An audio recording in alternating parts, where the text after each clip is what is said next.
Welcome to the Outlier Mindset Podcast, your guide for living a life by design. Here, we explore the journey of becoming an outlier, finding your purpose, mastering your mindset, optimizing your health, achieving financial freedom, and building a life centered around your passions.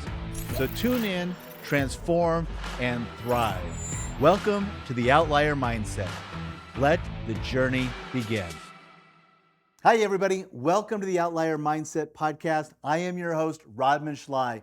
On this podcast, we talk about 5 things. We talk about purpose, mindset, getting your body right, getting your money right, and then putting all those things together to live a life based on design. Really happy to have you here today. Even more excited about my guest today. I've got Lesley Logan on the show, who's a world-renowned Pilates instructor. So we're going to talk a little bit about what Pilates can do to our physical being to make us better physically, emotionally, and mentally. Lesley, welcome to the show. Thank you so much for having me, Rodman. This is so fun. No, it's really great to have you here. You know, we really like to talk about a lot of different things on this show. We talk about, purpose a lot. We talk about body. And today we're going to talk about our body and the significance of the things that we are doing, both nutritionally and physically, to be kind of optimal in who we are as people when we're trying to align with our purpose. So I'm excited to have you here. I'm excited to chat about it because I think the body is often the last thing on people's list when it comes to making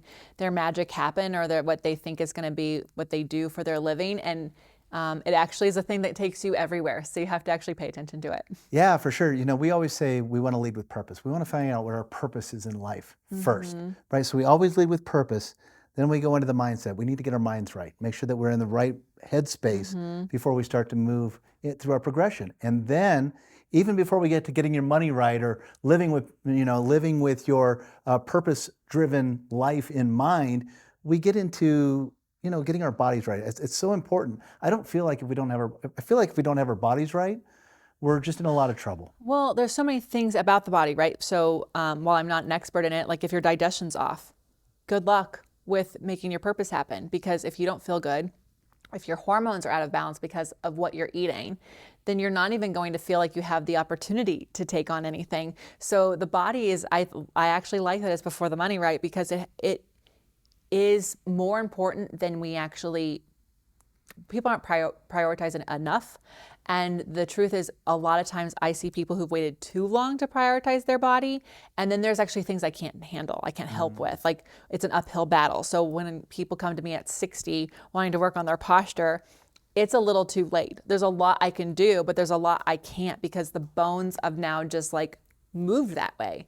And it's really hard to move bones back. So we have to be, the earlier people can be working on their bodies. And when I say bodies, I think it's really important to say, all body sizes are beautiful and healthy for me. So you and your doctors know what's right for you there. But what I'm talking about is strength, stamina, endurance, sleep, really making sure those hormones are balanced. And for me, the balance between flexibility and strength is really, really important. A lot of people just want to lift weights and they think that that's really great, but they're not also working with the flexibility, which means they can create injuries. And that's going to sideline you on your purpose too if you have an injury. So let's take a step back. So I talked about you being a Pilates instructor. Yes. I like the way you say it, Pilates. Pilates. Is that French? I don't know. Either way, I think a lot of people might need to know, what is Pilates? Like for me, I had a lot of back issues for a long time, and everybody kept saying, Rodman, you got to do Pilates. Rodman, you got to do Pilates. And then you and I got to do a session, which I absolutely loved, and I can't wait to start integrating it more into my life. Yeah. But tell everybody a little bit about Pilates and what it does for you. Yeah, so I think it's good to all on the same page of what Pilates is, because there are so many different versions of it out there, just like yoga has different versions, weight training has different versions. So when I'm talking about Pilates, and the way I hope that everyone finds access to it is, Joseph Pilates created his method. He brought it to the US in the 20s. It's all very functional fitness, and it's all about your spine. It's about having the health and longevity of your spine. He would say you're only as old as your spine is young. So your back, if you have something on with your back, you could be young in years, but you could be old in your spine, and that can actually affect everything. So Pilates is a strength-based workout. It's designed to balance your imbalances. So like I said, if you're super tight in your shoulders, it's actually you'll actually notice the exercises are opening your shoulders up. But for someone like me, I was really flexible. So it was focusing on like tightening areas up, because otherwise we're just moving our arms and legs through the air. So Pilates can be done on the mat. That's what Joseph Pilates created first, was the mat work. But the mat work is actually really hard, because as you remember, you had to like hold your own legs up. You had to curl your own head and chest up. And if you're tight anywhere, you don't have any help. So what he knows is that people needed some help. So he created things like the reformer, there's something called the Cadillac, there's a Wunda chair, there's so many different pieces of equipment that you can use. I love all those. They actually are all part of like a low impact fitness regimen. They have different springs and pulleys that will actually help you stress your bones and work those muscles in a different capacity. But what they do is actually help your body move on its own. So all that equipment is awesome. And if you're listening to this and you're like, oh, I do the reformer, that's amazing. But if you're never trying out the mat, then you're actually never showing your body what it's really capable of. And for me, my goal is to get as many people doing the mat work as possible, because it is the most accessible. Well, the exercises are hard. There's always an exercise you can do, and it can be done in a place where you have room on the floor to lie down. You don't have to actually leave to go to a gym. You don't have to go anywhere. You can do it in your office. Well, I've seen a lot of the studios, and the studios have this equipment you're talking Yes. about, right? But you don't necessarily need to go to the studio. You can do Pilates regimens at home, right on the floor. Yeah. No, that was when I first went to my first ever Pilates class was a mat class, but I had to have time to drive there, find parking, take this hour-long class. Then I had to drive home, shower. It felt really luxurious. It was like 2.5 hours out of my day. And even with places where they like put the showers in, you have the locker rooms, you're still looking at a good 2 hours, right? And a lot of people don't have that kind of time. Or also when you think about all the other things you want to do, I believe that Pilates helps you do everything you already love better. So it's not about throwing out the gym or the running or the cycling. It should go with it. And so I don't have the time to go to all these different places. Right. So I love those studios. I think they'd be really great for accountability and accessibility. But the mat work can be done in 20 minutes, 15 minutes, can be done at home. And again, you just need space to lie down, which I think is really helpful, especially when we're really busy.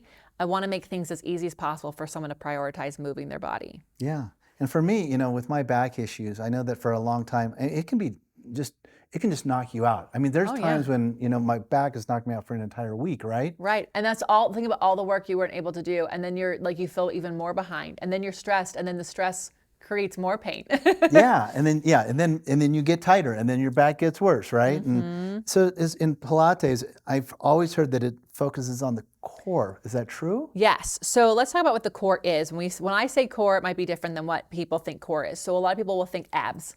And they, everyone. I think abs. Yeah. So your abs are part of your core, but they're not the only part of your core. So your core actually is all the muscles that are on the front of your body, on your torso, and the back of your body. So your back is part of your core. When I talk about your center is your core plus the muscles around your hips and your shoulder girdle. So all of a sudden we get to this place where anything that can stabilize your axial skeleton is from the head to the tailbone, okay? Something that stabilizes that is part of your center, part of your core. There are deep, deep core muscles. We don't have to get nerdy about them. My favorite one's called the multifidi, and it's like really deep, right? And the problem is that when people are like, oh, I work my core, I do abs on Fridays. Crunches are great. I love a good crunch. I love to do all those things. The problem is that that's not, you can do crunches all day and you'll just actually pull yourself forward. So you're actually not helping your posture. You need your back muscles to also be strengthened. And when people look at a lot of Pilates exercises, they think, oh, abs, core, because a lot of flexion, especially in the beginning, because we need to strengthen your muscles to support your back. But once you can engage those abdominals on your own, then we have to flip you against gravity, work your core away from gravity, and then work those back muscles that actually help pull your shoulders back, pull your head on top of your spine. That's the kind of work that actually supports your back and keeps you from having that back pain. Most people have back pain because they have a weak core, but it's not because they didn't do abs, didn't do like crunches. You probably did a ton. That actually can affect having more back pain if you don't support it with a full core workout, which is how Pilates will do that. I had to go away from it. I was doing a lot of crunches, a lot of ab work because everybody said work on your core. Now for me, my core was this, right? Yeah. And you're right. What it did is it actually went against me and it hurt my back Oh yeah. worse. Well, because if you do it, if you do the core work wrong, if you do some of the like lower leg lifts, or even people who do some sit-ups, I'm watching their legs lift up. Those hip flexors are like, so here's what the hip flexors are, right? Their job is to bring your legs to your center. Well, if your center is weak, they'll bring, and you're doing your sit-ups, they'll bring, oh, you want the core and the legs together? Boom. So you'll do it from your hip flexors. Well, hip flexors, your psoas is one of the major ones. It actually goes very, very deep. It goes behind your organs and it attaches to the front of your spine. So if they're tight from sitting all day at your desk, from doing a lot of running or cycling, like I'm working out, I'm doing these things, the tighter they get, the more they pull on your spine, but on the front side. And that compresses your back on the back side. So you can do all the core work you want, Yeah. and it could actually be causing more issues in your back. Well, and I know you've got a cool card set that teaches Pilates, and I can't wait to get into it, because after that lesson you gave to me, number one, I felt where it worked, which I liked, right? But I also do, like, I do a lot of planking, you know, and I started doing that after I got rid of the ab circuits, because my ab circuits were not working. How do those two talk to each other? Planking? Yeah. So there's actually a plank exercise in Pilates, so there you go. And the thing about, look, if you only have 1 minute to do anything, hold a plank for a minute. You guys will feel, everyone will feel better, and you'll feel your whole body has to work to do that. So what planking does, it requires all those muscles around your axial skeleton to engage, to support it, because if it doesn't, what happens, your lower back starts to sink down, or your shoulders come in your ears, and that's going to cause pain or discomfort. So, and you're working against gravity, which is amazing. And when done well, your hamstrings and the muscles across your back, your glutes, all of those have to work, because they're holding up the front. It's an incredible exercise. So yes, planking is really great. So the mat work that Joseph Pilates left us with, and I say left us because he did pass away. He was actually quite old. I think I would consider it a young age now, but he was born in 1883 and he died in the 70s. And 70s, 60s, he was, yeah, anyways, I think he was in his 80s when he passed away, but he was a cigar smoker. He was a drinker. He was born and raised in houses that back in the 1880s in Germany, what they would do is they'd build a house and they'd have people who were poor live in it while it breathed, while it aired out all the chemicals. Yeah. So he grew up against all these odds that would say he should die at a young age, and he's smoking cigars. He didn't. He actually lived a very, very long time because he was doing all this functional fitness and working his core. So in his mat repertoire, which is my favorite thing to teach, it's got an order. You can remove things that aren't right for your body. But the last exercise we end with is push-ups. And it is an incredible exercise to end with, because you end doing this full body exercise, and then he has you walk back in, roll up to standing, and then you can take what you just gathered in, all that strength, and take it with you wherever you're going. Well, you're talking about longevity too, and what's amazing to me right now is with all the advances they're having with AI and technology, and modern science and medicine. I mean, I believe that we're going to live long, long lives. I mean, it's kind of one of those things where I think the average age is going to really escalate itself. I mean, some people are talking that we might be, you know, they say you live like 3 to 4 months extra now for every year that you're on the planet. And that just keeps getting to be more and more. So the importance of the vessel, right, and taking care of the vessel, I think has never been more important. It's true. And like, you know, I hear different people say, I don't want to live to 100 because, like, if I don't have like all my faculties, and I'm like, you know, I could live to 100 if I couldn't see. Like, that would be a bummer. I love seeing things. Or if I lost my hearing, I think I could do it. But if I can't stand up and down on my own, that to me, like, you know, that's hard when I see family members who are older and there's like, they've had a bad fall and things like this, and I watch, they have to wait for someone to help pick them up. They can't go to the bathroom whenever they want to go. Like, there's these things we take for granted. When your back was out and you're in bed for a week and you need actual help to do any of the things that you want to do, like, that to me, if I don't have my body to take with me and I'm in pain all the time, that wouldn't be worth living extra years. I'd really, really be frustrated with that. So I do believe that people, the sooner that they can start taking care of their body and strengthening it and creating a balance and flexibility, the better. Like, that's the thing that a lot of people don't do. They're like, oh, I did my cardio. That's great. Cardio is a frontal plane thing. It's pulling you forward. You sit at a desk, it's pulling you forward. Like, we have to do things for the body to pull everything back upright.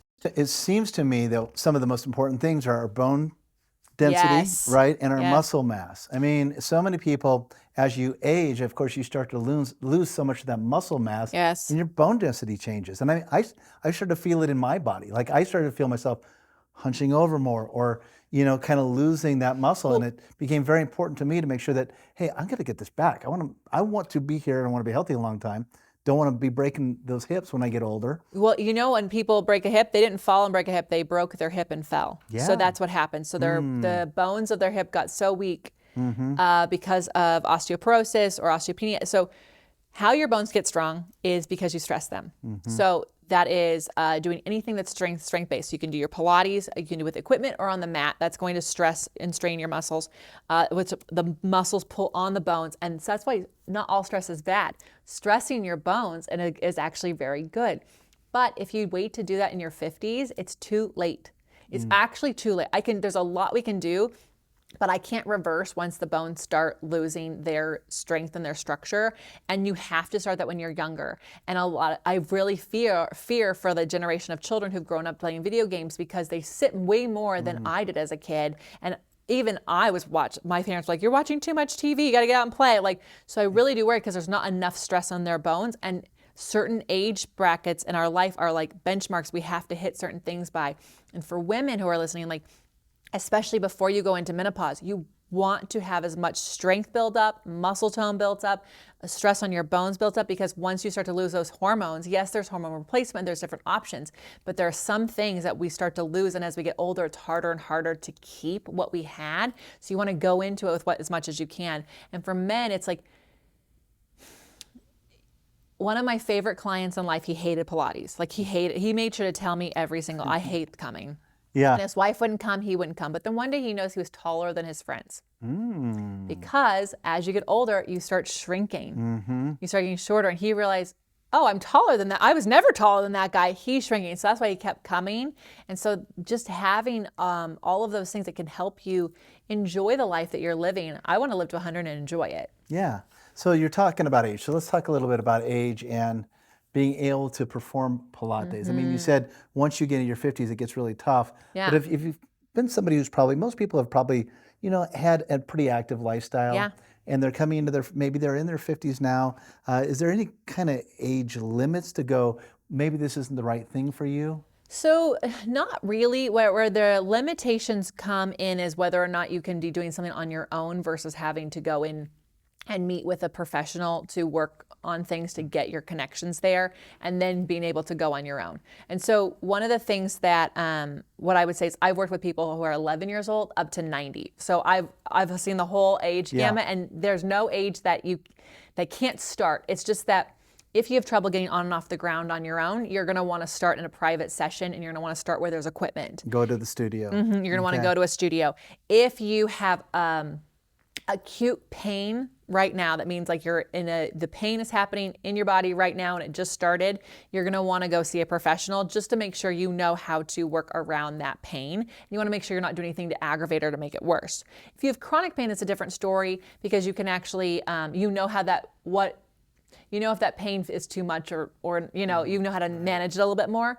But as far as age goes on starting Pilates, the sooner you do it, the better. Yeah. So, if you're listening to this I waited too long, I'm past menopause, and, I have never strengthened my muscles. You should still come. You should still get started, but it's just where you have the accessibility to do it on your own. The sooner you start doing it, the easier it is to do it on a video at home on your own. What about physique? I mean, so many people are in different places physically in their life. I mean, if you're maybe on the heavier side, is it more difficult to do it, or do you have to get a little bit thinner first, or do you have to? Yeah, it's a great question. I used to have people who will tell me, I can start Pilates when I lose weight. I'll start Pilates when I'm more flexible. I'll start Pilates when I'm more strong. All of those things can happen. Well, I'll say this. Let's talk about weight loss in a second. You want to start Pilates and it will help you with all of these things. And that includes weight loss, but there's a specialty about weight loss that I want to separate that from. So if you are on the heavier side, again, first of all, that doesn't mean that you are unhealthy. That's proven that you can be healthy at all different sizes. Where you might struggle is just that some of the exercises where you're curling your head and chest up, if you happen to have like chest abundance or belly abundance, that can actually be a little bit more of a hindrance. You have to learn how to work around, but there are people who actually specialize in that. In fact, on the site where I teach Pilates, one of my teachers, she calls herself Size Diverse Pilates, and her whole thing is on helping people who have chest abundance or belly abundance or hip abundance, how do they work around an exercise, and she helps make things more accessible. So don't let your size keep you from starting something. You just might need more support. So for example, I was a hypermobile person, so I actually needed support and resistance to help strengthen my muscles a little more. Otherwise, my legs would just like go all over the place. Whereas someone who's tighter, they might actually need a TheraBand because they're so tight they need some support. Someone who's on the bigger side in their chest might need something to prop their head and chest up because it's actually just more weight to curl up than someone else who has less chest would have to do. So we all have different things that we're really good at. Yeah. And we all have different things where we all need a little support, and Pilates has props and tools for that. So that's okay. And that makes sense. I mean, I was thinking about the exercises that we did, and I was thinking, yeah, if you had a little bit of a belly or what have you, it's going to be kind of difficult to do some of those exercises. Yeah, it's challenging-ish. Like, I think that, those of us who grew up in the media with the 80s and the 90s telling us what, a fit stomach looked like. Yeah. There was a lot of lies. No one told you about the genetics, the hormones, the dehydration. Right. That went through that. And, one of the things I'm the most proud of is like, there was a guy at the gym who had like, rock hard, did the muscle fitness things. And the exercise, the roll up, we did it together where you lie on the ground and you roll up to sitting, you round over your legs. He couldn't. Wow. His back was too tight. His legs lifted off the ground, and when he went over his legs, he was stuck. Yeah. He couldn't round. Because he had no flexibility? Right, no flexibility, and those beautiful muscles that are lovely in pictures, and we've all been told are the thing to have, are not functional, right? So I don't have a six pack. Yeah. I have a regular size body as a human being, but when I roll up, I can engage all of my core muscles in such a way that allows me to round over my body. And so what we all have to discover is how our body works. And that's where that mind-body connection comes in. You talked about getting your mind right, getting your body right. The two of them working together is really important. And so you will learn like, okay, for my body right now, I'm learning how to do this exercise. It's very difficult. I'm going to grab my legs and I might use my hands holding my legs to help me round forward. That doesn't mean you can't engage those muscles. It might not look the same as what I look like doing the same exercise, but that's okay. I don't look like how Joseph Pilates looked doing it. So we have to start letting ourselves be different. If you are someone who is on a weight loss journey, you and your medical professional have decided like that's the right thing for you, that's where you want to get your hormones checked and you want to work with a nutritionist because, and I say that not because I want you to do Pilates. But there's actually not a single fitness regimen out there that's going to help you lose the weight you want to lose and maintain it if your hormones are imbalanced and the food you're eating is not fueling you properly. And so those are the two places you actually want to go if weight loss is your number one reason for moving right now. Do have those professionals and then use Pilates to support that practice, because what Pilates does is, again, we talked about the strength-based workout. It is challenging your muscles. Your muscles increase your metabolism for up to 48 hours. Which is why you can see people who lift weights all the time, you never see them do cardio. They might have more tonality to their bodies than someone who does cardio all the time. The reason? Their metabolism was working for them longer. When you do cardio workout, which is like running, cycling, things like that, you burn more calories. Your Apple Watch is telling you you're doing a great job. You burn the most all day, but you actually stop burning as soon as you stop running. Whereas a weight training practice or a Pilates practice, the metabolism continues to burn. So because your muscles, right? I mean, your muscles keep burning the fat. Yes. They burn the calories. Yeah.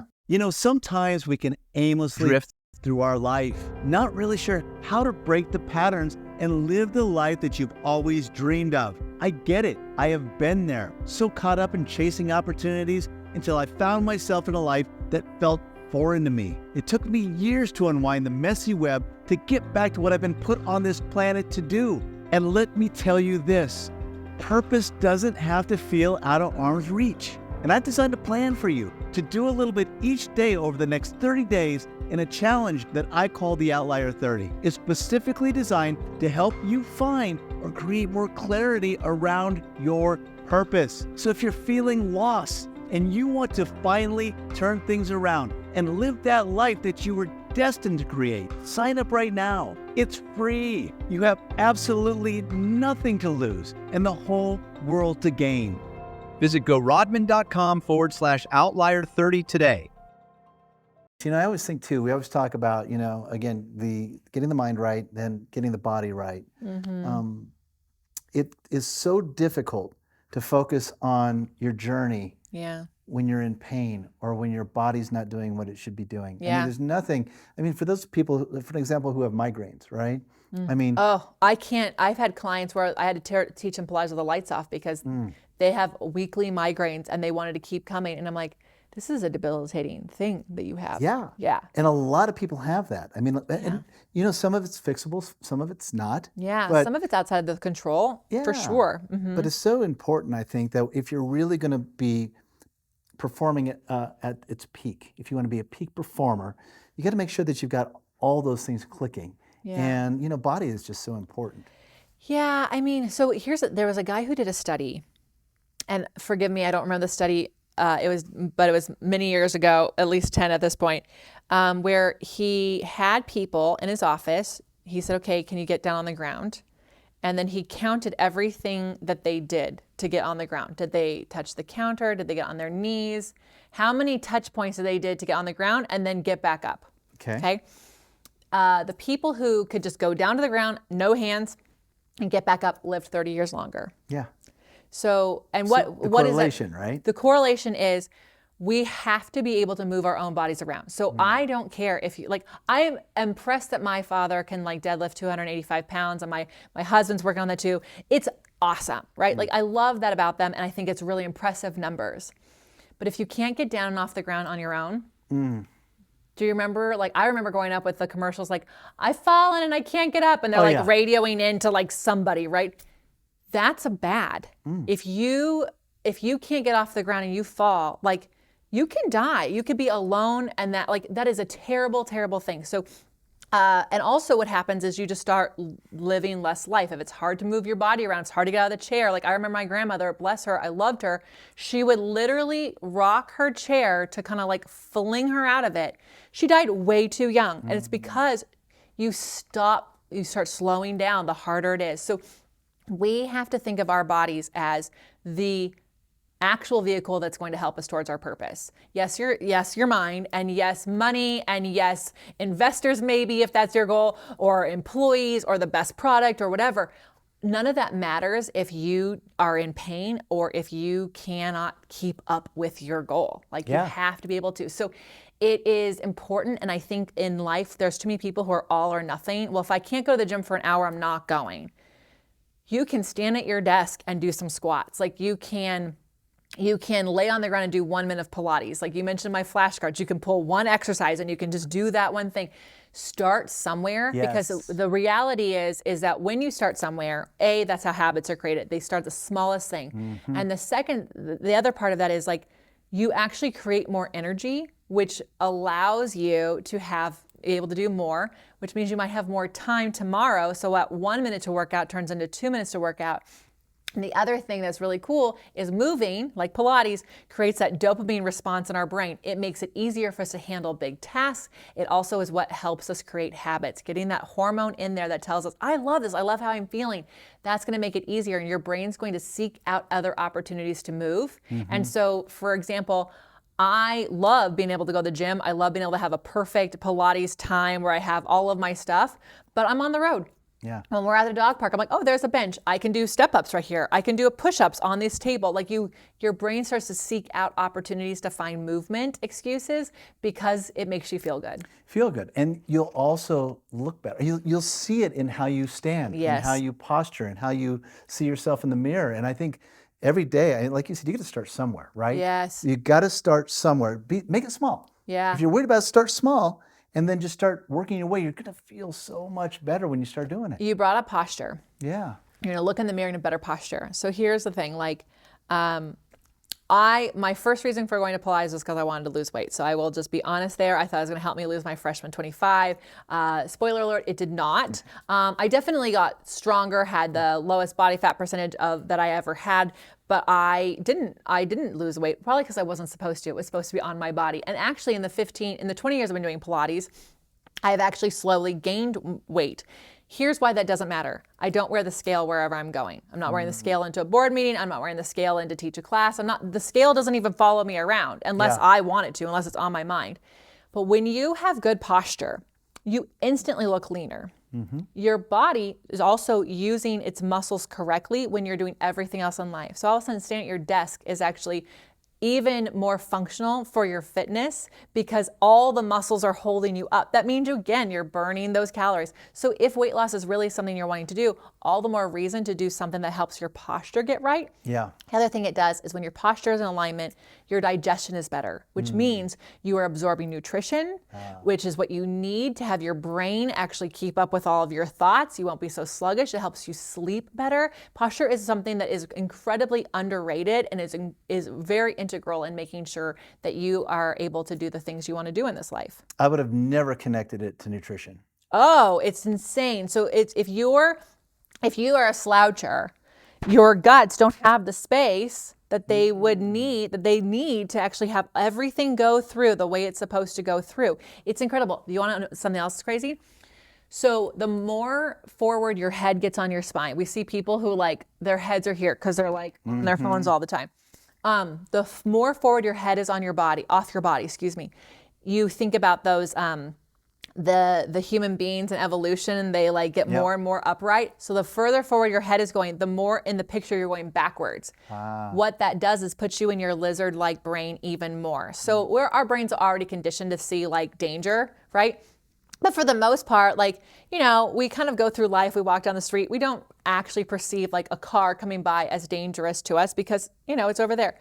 The more forward your head gets on your body, the more you perceive people who accidentally bump into you as danger. They did that to attack you. So you become more and more stressed out, you become more and more fearful, you become more and more antagonistic, which means you're not going to be able to hit your purpose because you're seeing too much fear out there. By the way, the more we talk, the more you've got me sitting up, putting my head up, kind of freaking me out. I'm like, oh, God, how am I sitting right now? It's okay. I'm not the posture police. But because here's the thing about posture. You're thinking about it now because we're talking about it. But wouldn't it be really nice to not have to think about it all the time, right? And so it's not that you can't slouch, everyone. Go ahead and do it. If a chair's comfortable, I'm going to use it, right? But the thing is that when we're at our desk working on our things, on our projects, on our email, if you are slouching, that's compression on your lower back. Your digestive system not working. Your head is going to be your shoulders going to be more forward. Those are all recipes for also injury. So maybe not back pain, but maybe you throw your shoulder out or you tear some of your shoulder because you're not aligning everything on your body. And all of those things are distractions from what you want to be doing in this life. Yeah. So there's a person listening. There's a person sitting at home right now. They're listening and saying, "Oh, geez, I'd really like to do something. I just don't know where I should start." Yeah. What would you tell that person? Well, first, I think it's important for that person to just be celebrate that you thought about it, because I think the start is so overwhelming. So just take a moment to celebrate that you're thinking about doing something for your body. And then the next thing is think about the things that you like to do. So I would love for you to do Pilates. So I'm going to tell you how to get started there in a second. But, just in case you are that scares me, that makes me nervous. I like you, but I'm not sure yet. Yeah. Do you like to just walk around the block? That's great. I think we underestimate getting some sunshine and walking around the block. Walking your dog more, things like that. Yeah. So start there. But then if you want to get started with Pilates, what is, first of all, very important is that you don't just go find the advanced class on the equipment and do an hour. You are going to be sore the next day, or you're not going to be sore and you're thinking to do it wrong. I really want you to make sure that one, you find, you realize that not every Pilates teacher is the same. So if you don't like the one you go to first, it's not don't attribute to Pilates, just go, that wasn't the right teacher for me. Let me go find a different one. But also start small, 5 minutes. Like, we don't have to do a lot of movement in the very beginning, because what I don't want is to be so sore. Remember, like, when you like first go back to the gym and then you go to the bathroom the next day and you like have to fall on your toilet because your legs are so sore? I don't know what you're talking about. Well, just me. So, yeah, it must but be like you. that's not going to make it fun to go back tomorrow. Like, you're like, everything is sore. It's actually really important that you actually are energized and it's accessible and easy for you to show up for yourself the next day. So 5 minutes of movement is really good. And getting yourself in and then building up to 15 minutes. And if you want to do more than that, great. But if you want to start there, a lot of people don't realize that 15 minutes of movement a day is really great. And what's super cool about Pilates versus weight training and running and any other of the modalities, because it's a low impact, full body functional workout, you can actually do it on the day off too. So I can't actually lift weights 7 days a week. That's not going to be, my muscles need time to repair, right? My body needs time to break, but I can do Pilates as an intentional movement that day. So it doesn't have to be, I only do this for 2 days and I do nothing else. You can actually make sure you're doing it to create habits that stick and allow you to, if you are someone who has a schedule that's irregular, you can just do it when it's possible for you. Yeah, so many people think they go all in, especially when you get to the end of the year and you go into the new year. A lot of the New Year's resolution folks that come in, it's like, I'm going to bust it out this year. This is going to be the year of me. What is it, like 92% of people don't meet their goals? I'm surprised it's not even more than that. Right. Because, they come in with just too high of expectations right out of the gates. I mean, instead of going, okay, I'm going to start here, and then I'm going to work up to here, I'm going to work up to here. Yeah. And then, once you start to get into a routine, like if you go and you kill yourself day one and you can't perform day two, all of a sudden you're already out of the routine. Yeah. Naturally getting through it. So true. So how habits are really created. This is the fast version of a workshop on habits. It's not 21 days. So guess what? It's okay. You don't have to do it every single day. And it's also not all or nothing. It's truly built on how it makes you feel.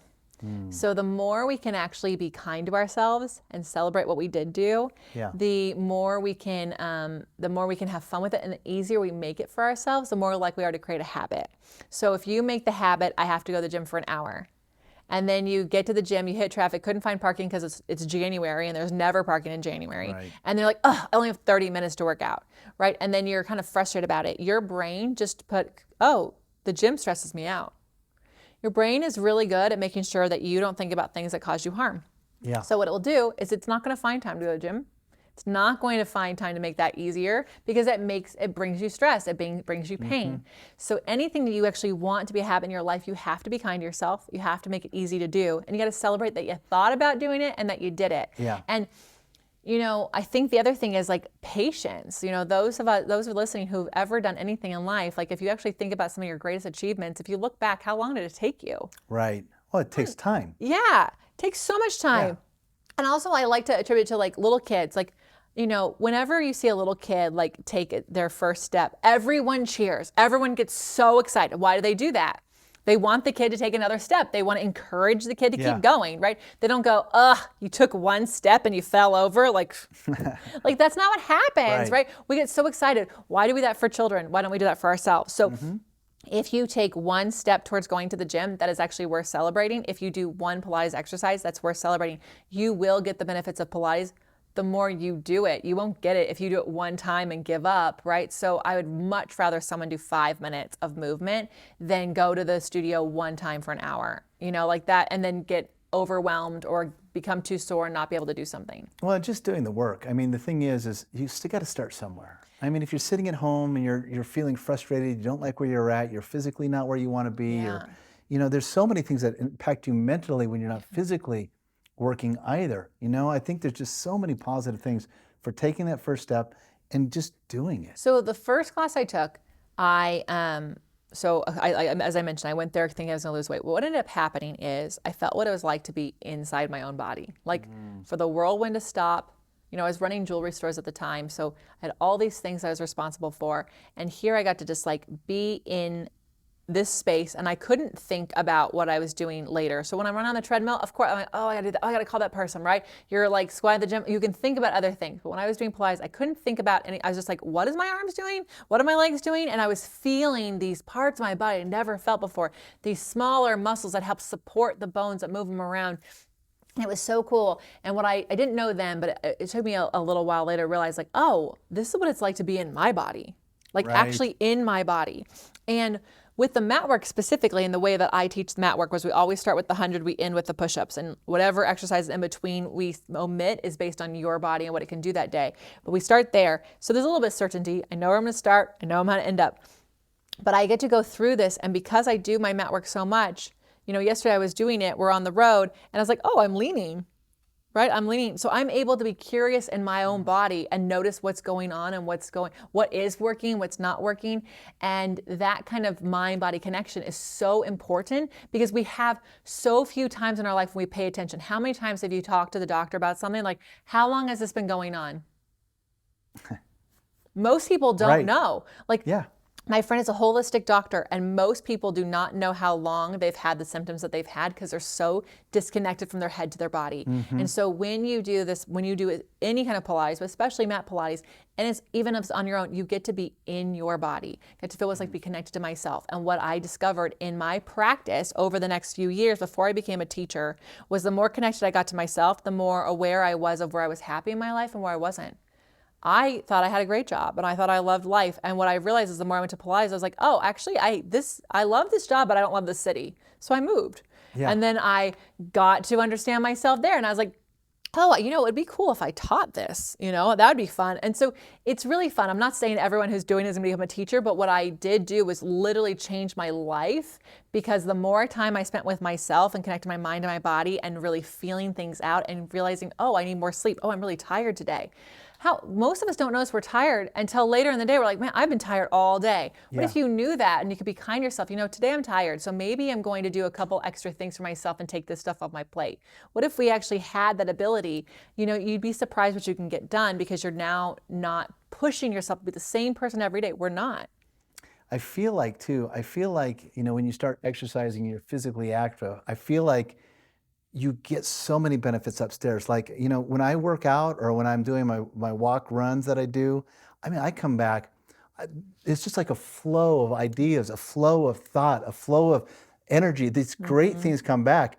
And I know Mike over there, our producer, who's sitting on the other side of the camera, he sees it when I come back. He's like, holy cow, you know, what did you just do? It's like when you're getting moving, you're getting exercising, it's just a natural flow of thought. Oh my goodness. I love, you know, that runner's high doesn't come just from running. It comes from any kind of movement because it actually gets your blood flowing and then it creates dopamine, endorphins, and a bunch of other stuff that I'm sure Huberman can tell us all the words that are, but dopamine's an easier one. And what's super cool is, okay, everyone is thinking they need motivation. Motivation is your fickle friend. Motivation is a great party friend, like the one that you're like, they know all the places to go when you want to party, but it's not that it's that friend you're like, oh, I'm not going to ask them to pick me up at the airport. Like they're not going to show up on time, right? That's what motivation is. Motivation is helpful to getting you to start something that's difficult, where the start position is hard. It helps you kind of like push the rock up that tough spot of the mountain. But it is routine and habits that are always going to help you get to the thing that you want to have. So we all have to stop waiting for motivation to show up. It doesn't, okay? It's very uncertain, unpredictable, right? So what you want to do is like just be kind to yourself and go, what's the easiest thing I can do to get that going? So you didn't start walking for an hour, you know, the first day. You did a little bit, right? And you still got those. And now you have more time and you can do more and you have more endurance. So when you get that, what is so cool about those hormones, yes, you get amazing ideas. And all of a sudden there's clarity and there's all these things because you spend time with yourself. The other thing that's really cool is it's exactly what you need to take on hard things. Right. So everybody's purpose has this thing that's like outside of them and it's so hard to do. And there might be days where like, who am I to do this thing? And then you procrastinate and you don't work on the thing you should be working on. Guess what? When you have that dopamine, when you have those hormones coming through your body because you did movement, you actually are more likely to do those hard things in your business that have to do with your purpose because you feel like you can take it on and you have the support to do it. So for me, I like to do a lot of my workouts at home. I know like my daughter's different. She'll go to the gym. She loves the gym. But what can people do if they want to do it from home? Yeah, I love this question so much. So I have a couple options for you. So one is my flashcards. We brought them up a couple of times. So these are really great because you just, there's a few, 34 different exercises in here, and you can, like I said, draw a card. So if you only have time to do 1 minute, you can take out one exercise card, and then you can do that card. So the directions are on the back. And then you can also, on the front, you'll see there's a little QR code. So if you're a visual learner, you can scan it and it will take you to the video. Oh, there's a video that'll show them how to do it. Yes, yes. So if you have 5 minutes, you can draw like 3 cards or 5 cards. What is so fun, your daughter likes to go to the gym. She can take these with her. She can do her regular gym workout, and this could be her cool down. She could do this as her warm up. That's what we have a lot of people do. And this is the funnest story I just heard. One of, someone bought these cards because they have to move. Like they have arthritis in their back. If they don't move every day, they are in a lot of pain. So they got snowed in at their cabin at Thanksgiving. They have a family like 30 people there. And she sat there and she drew a card. She's like, okay, everyone, we're doing this. She read how to do it. Everyone sat up and did it. And there's like 30 people in a living room, and they're all straddling each other's legs and staggering so that they can actually all do the exercise. So you can do this with your family. You can make it really fun, especially if you're really busy and you want to make movement something your whole family does. You can use these. The other option is if you're like, okay, this is really great, but I just want to like be told what to do.